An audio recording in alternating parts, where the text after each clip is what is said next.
Welcome back to the channel, guys. So today we're going to do some quick maintenance on my 2018 Honda Accord, the 2.0. So we're going to be changing the engine air filter. So this I just got from AutoZone.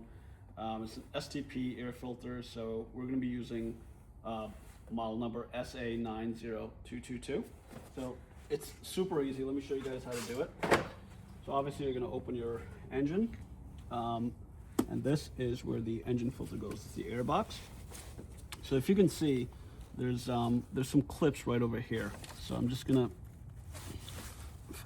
you just undo them like that. So one there, and are they in the back too? I don't remember.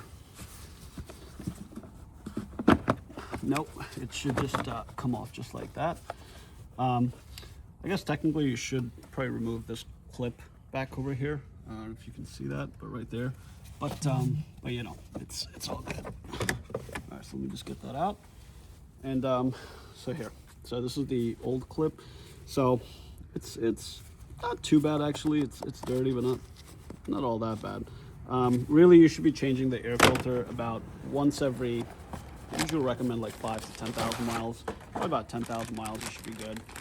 So here's the new one. Take this out.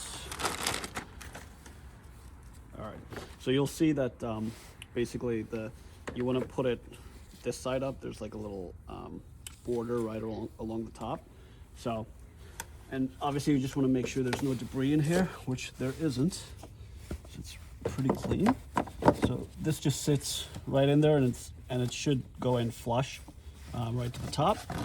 And then we're just going to put this cover back on. So there's these little tabs over here, and you want to align those tabs with back there. There's a slot back there and one right there.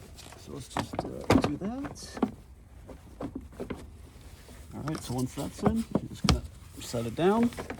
And then these two clips in the front, just going to slide that one on, and then slide this one on. All right, and they should be there, and that's it, guys. So that's literally how you do it. It literally took, you know, what, 30-40 seconds to do it, but and you know, these are relatively inexpensive, you know, $10 to $15. Probably get them on Amazon too, but yeah, you should be doing this, you know, every 10,000 miles or so, just to make sure that the engine's getting clean air. Anyways, guys, thanks for watching. Hopefully this is helpful. Please like, comment, subscribe, and I'll see you in the next video.